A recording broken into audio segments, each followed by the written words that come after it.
Quiero darle la cordial bienvenida al licenciado René Quevedo, asesor laboral y empresarial, agradeciéndole una vez más su tiempo valioso que se toma para con esta audiencia de Cuestión de Ley, un poco para poner en perspectiva dentro de la experiencia y que usted siempre nos ha colaborado para entender desde su lectura y su experiencia cómo está usted apreciando la crisis que estamos, pues, lamentablemente viviendo como país, esa restricción de la movilidad, el desempleo, que sin duda asumo yo que con esto va a aumentar, y esa posibilidad de perder el grado de inversión. Bienvenido, don René. Buenas tardes, Emma. Muchas gracias por la invitación. Es siempre un placer venir al programa. Mire, el 70% de los empleos en Panamá son presenciales. Esto quiere decir que cualquier restricción de movilidad, por la razón que sea y por justa que sea la causa, genera desempleo de manera automática. Nada más tenemos que ver lo que nos hizo la pandemia. Panamá adoptó las políticas de restricción de movilidad más severas de toda Latinoamérica y pagamos el precio socioeconómico más alto, que incluyó la cuarta peor contracción económica en el mundo y la pérdida de 407,000 empleos formales del sector privado entre el 2020 y el 2021.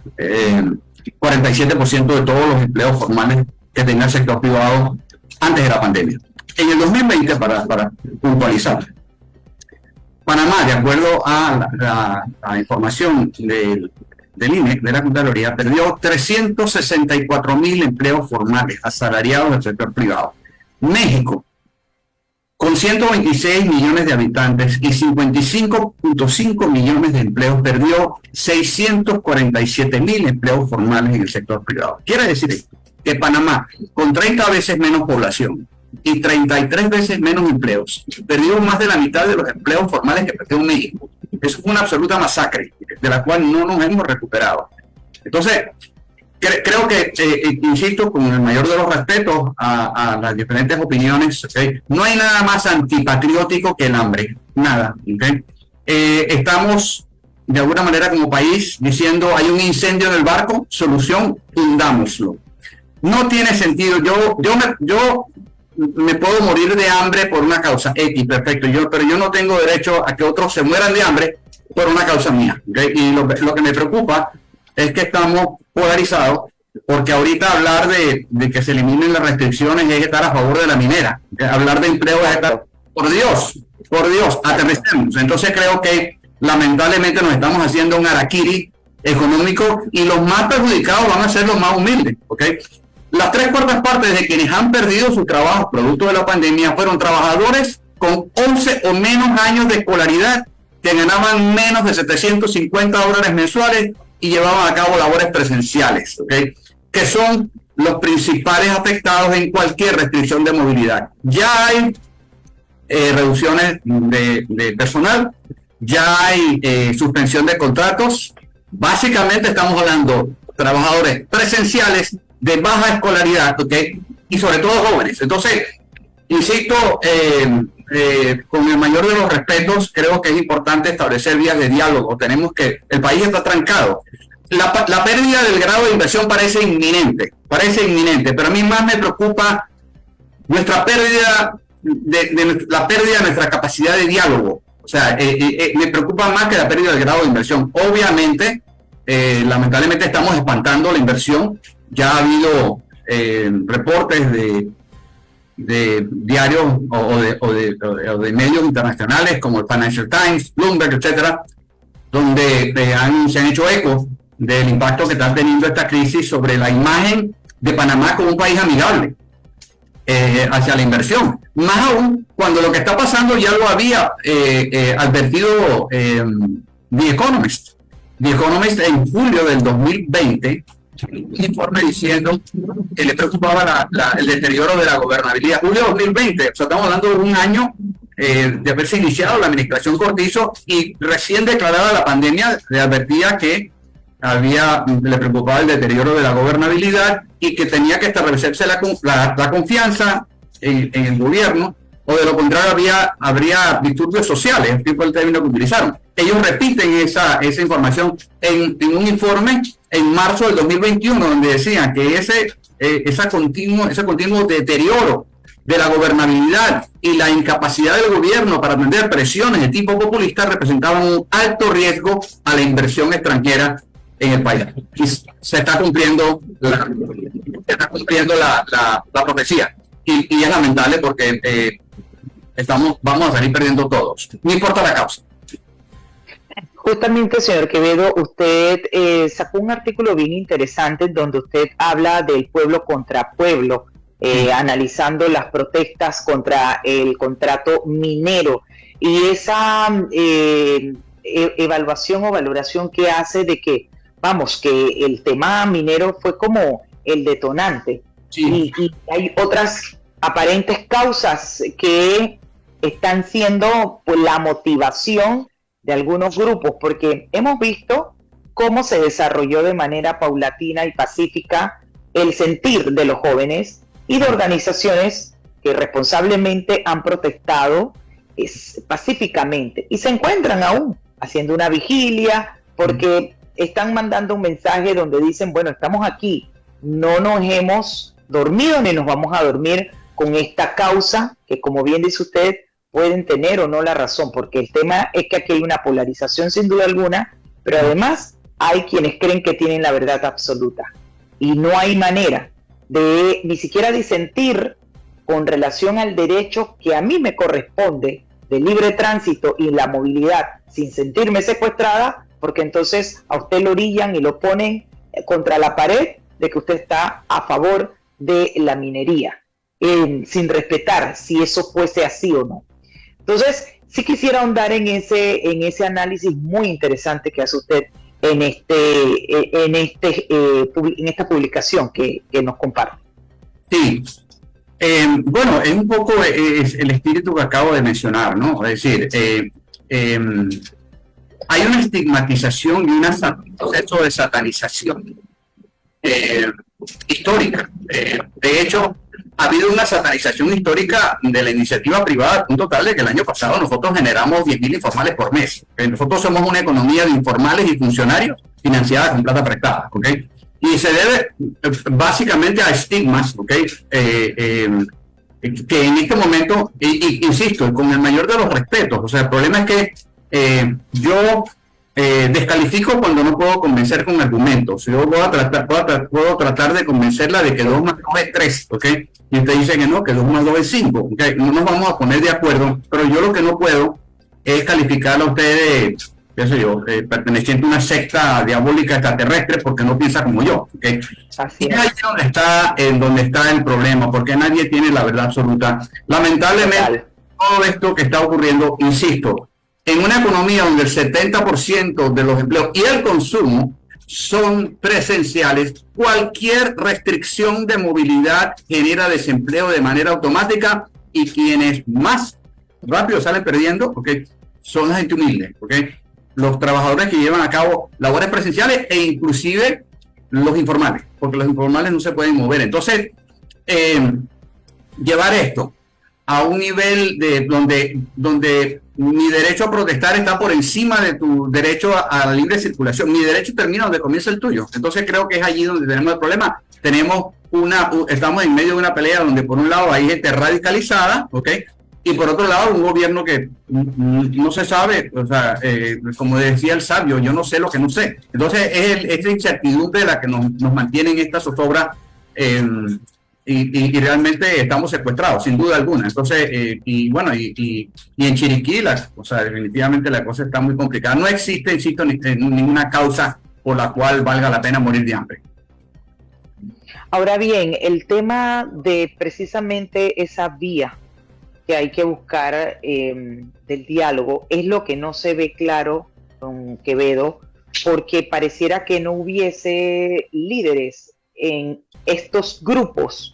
No se entiende, ni siquiera no se tiene claro quién está liderizando esos grupos, pequeños grupos, debo decir, que toman la decisión de mantener toda una provincia secuestrada, cerrando las calles. Encima, todo ese clima que hay de sembrar incertidumbre, pero además terror, porque uno está escuchando audios que no sabe ni quién los está grabando, diciendo que mañana nadie salga porque esto va a ser que ellos van no solo a secuestrar y a tomarse las calles de la provincia de Chiriquí, sino todo el país, y como para que aquí esto de verdad la gente se paralice. Situación que sí preocupa, don Quevedo, porque uno dice, pero bueno, ¿y aquí qué es lo que está pasando? O sea, como diría Chespirito, y ahora, ¿quién podrá defendernos? Lo decía Chespirito, ¿no? ¿Quién podrá defendernos?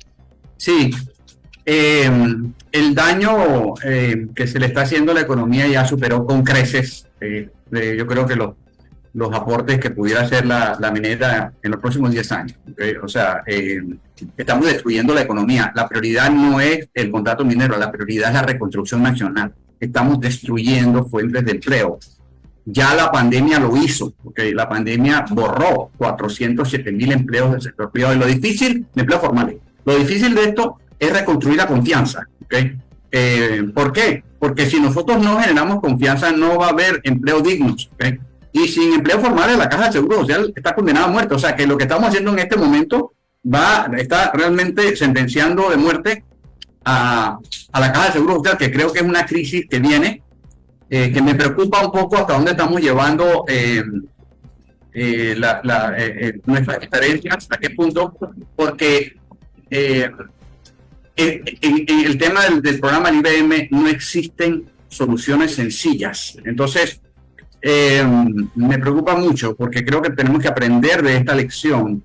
Si todos pensáramos iguales, todavía nosotros estuviéramos viviendo en cuevas. ¿Okay?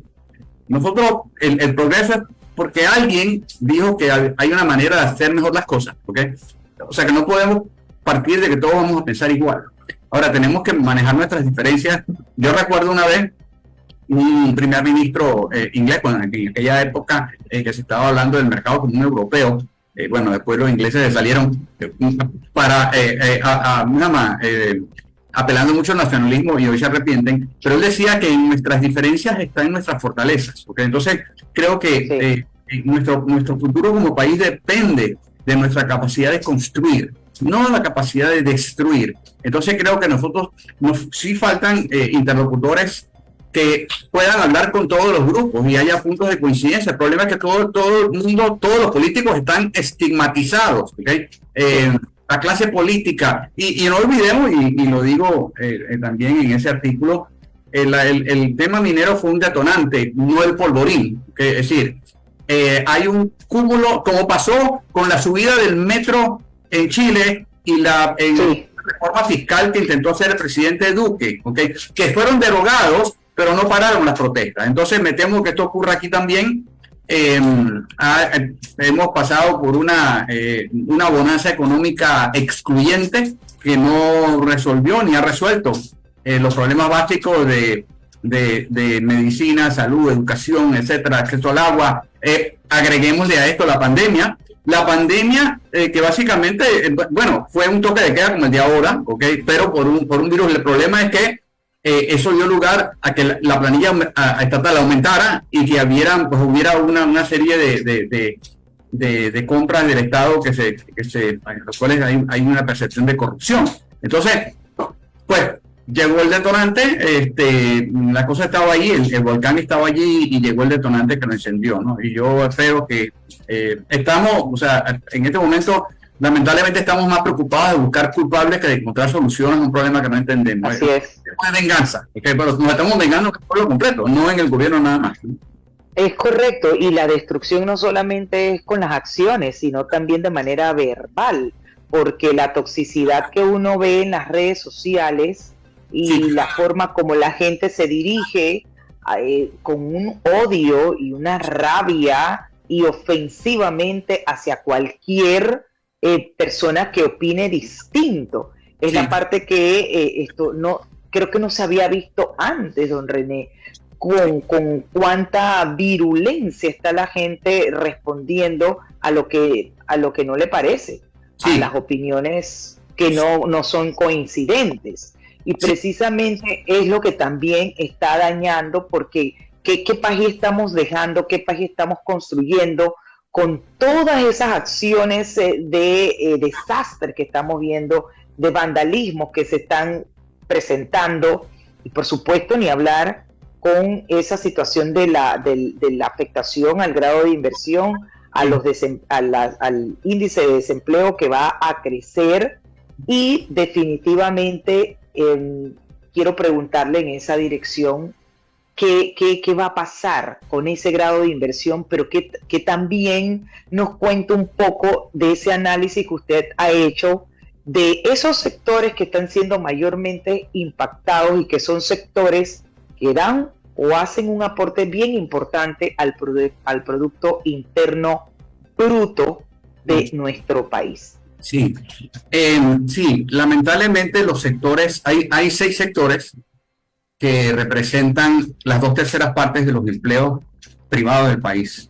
Específicamente son el comercio interno, la construcción, el turismo, la industria, la logística y otras actividades de servicio. Son 6. Esos sectores aportan, como dije antes, las 2/3 partes de los empleos del país. Entre el 2012 y el 2022, en esa década, esos sectores como bloque aportaron 100% empleo informal. En esa década que tuvimos un proceso salvaje de precarización del empleo, la primera causa de la debacle del programa de IBM, la explosión de informalidad. Esos sectores, como dije antes, aportaron 100% empleo informal.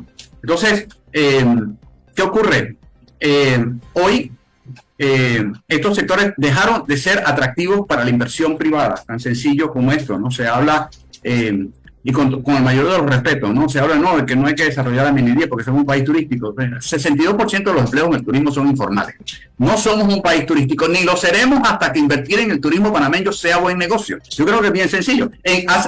Hace 10 años, 25% de los empleos en el sector turístico eran informales. Hoy, 62%. ¿Okay? Quiere decir que la desconfianza de los inversionistas en el turismo panameño ha aumentado de manera dramática. Es que ni siquiera lo han podido hacer los ticos. Los ticos generan 370.000 empleos en el turismo.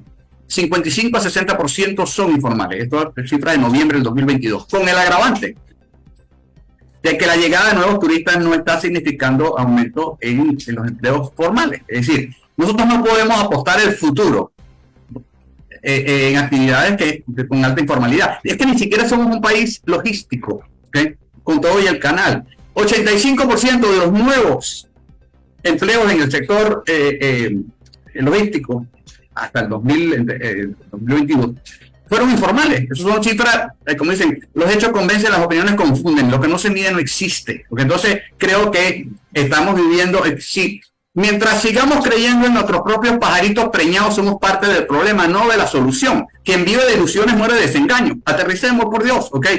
Este harakiri colectivo que nos estamos haciendo nos va a afectar a todos y va a afectar al más vulnerable, ¿okay? Al que tiene que ir a trabajar. 70% de los empleos en el país son presenciales. La gente tiene que ir a trabajar. Aquello de que no puedo hacer teletrabajo, cuando hubo aquí la pandemia, que quedaron una reducción muy fuerte, había 1.600.000 empleos, ¿okay? Solamente 20.000 tenían adendas de teletrabajo. 20.000 de 1.600.000, 1.25%. Entonces, por favor, creo que hay mucha gente, lamentablemente, las redes sociales son la versión moderna de Radio Bemba, ¿okay? Pero miren, un dato interesante, ¿no? Miren, de las pruebas PISA del 2018, uno de los resultados, y eso es público, no estoy inventando nada ni buchichando nada, solamente uno de cada 100 alumnos sabe la diferencia entre una opinión y un dato.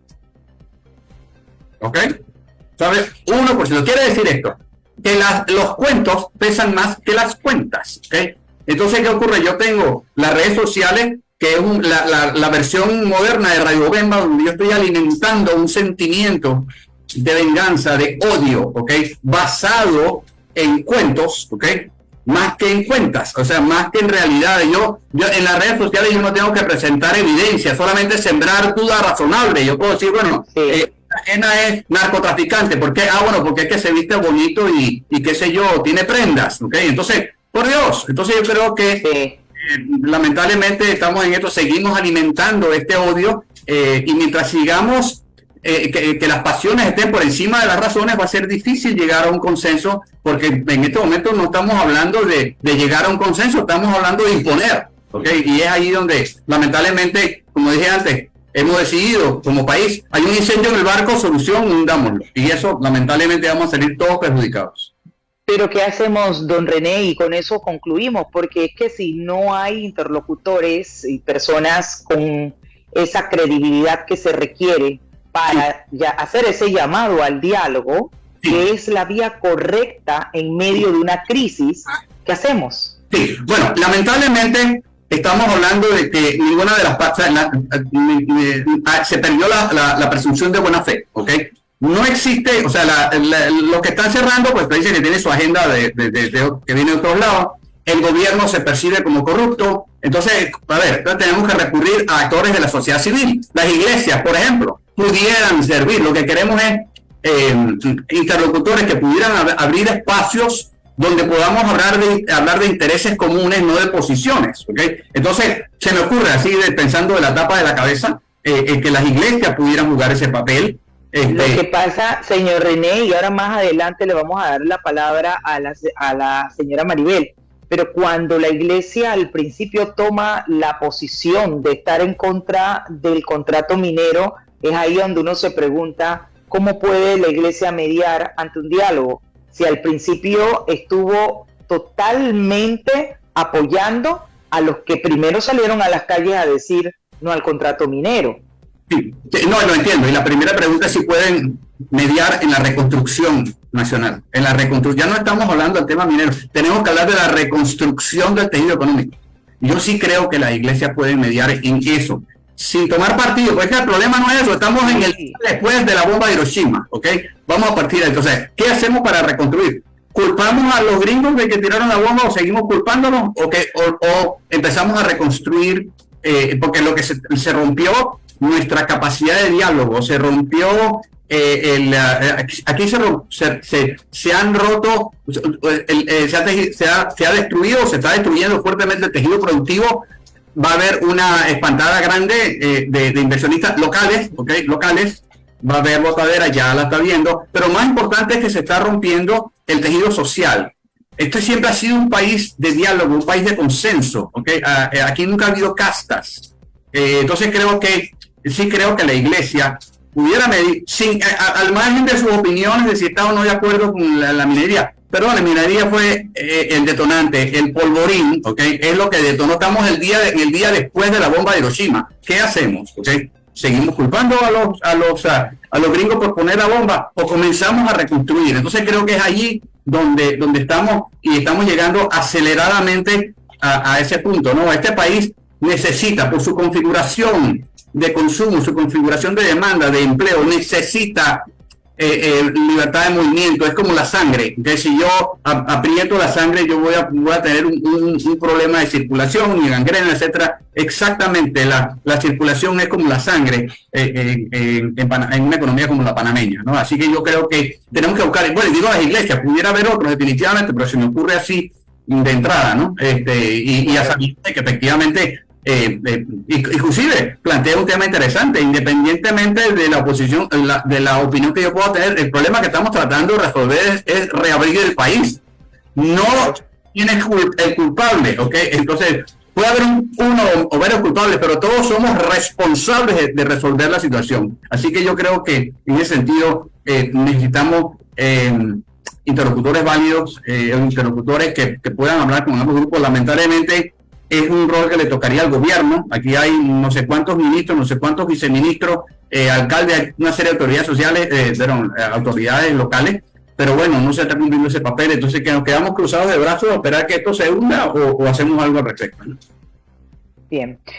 Don René Quevedo, asesor laboral y empresarial, quiero agradecerle una vez más el habernos acompañado y poner en contexto dentro de la experiencia que tiene y como realmente un ciudadano más de este país preocupado por lo que estamos viviendo en el mismo. Muchísimas gracias, se cuida, buena tarde. Gracias por la invitación, hasta luego.